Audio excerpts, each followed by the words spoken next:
So this is Principles of Greatness 11 through 15. And 11 is actually one of my favorite. It says, if you are average, it is by choice. Many people let the world happen to them. They don't go out and take advantage and make it happen for themselves and the world. And I think because of that, many people end up being average. None of us shoots for that. But I think ultimately, if you're average, it is by the choice many times of doing nothing. Choose to be exceptional. Don't choose to be average, ever. Number 12 is it's not someone else's responsibility to make you successful. I see this a lot, or it seems more common these days, perhaps, maybe, that somebody is supposed to provide them with the opportunity or whatever. But really, when you grind it out behind the scenes, is when you make success happen for yourself. And so someone else is very unlikely to come up and hand it to you.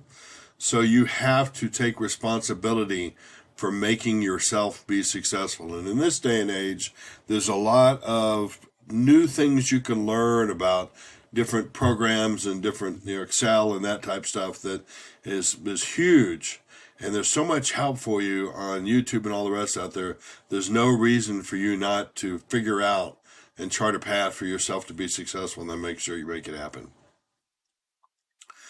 Lucky number 13, get to work first, start the night before. I've been teaching now for basically 25 years. I've had almost 9,000 students, and I have a couple classes I'm teaching this semester that I have taught.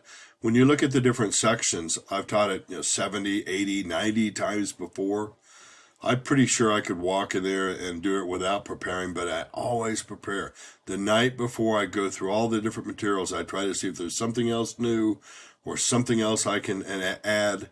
And I don't have to, but I want to, because I got into the habit of doing that. But, be prepared the night before. Know what the morning's going to look like. Know what you need to get done that day to be successful. And you will get a jump start on everyone else. I promise you that. There are no bad days, only those you make bad. I tell my students, honestly, the morning that my mom passed away is about 6 years ago now. I was sitting in my office when I found out. It was 8:40 a.m. and I got up and left my office and taught my 9 a.m. class. You have to push through days that aren't awesome. Most of the time, when a day is bad, it's because someone's chosen to not let it be good. So don't make the days bad. Even your worst days will have a silver lining, I promise you. So make that choice to make the day good. And then finally, this is pretty interesting. I don't know if he's still alive or not, but when I went to Texas Tech and worked with the Student Managed Fund and get my PhD, there's a man named Jack Hamilton, and he was always super successful. He, I believe, had the most of the endowment money for Texas Tech at the time. Hamilton Associates out of Houston, I believe they've now been merged with somebody else. But, one thing he told me when I was there is maybe I could leave the program and come work down at Hamilton Associates. And he offered me an amount of money that was in the 70s. And I said, well, actually, I can make in the 90s when I leave here. And this is what he told me, and I've never forgotten it. He goes, I think you can make me 3 times 70,000. I don't think you can make me 3 times 90,000.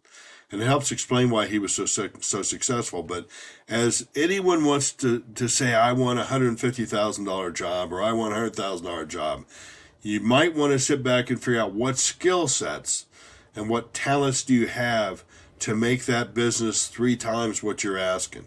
Because if you can, you're probably going to get it. You stand a good chance. If you can't, you will not.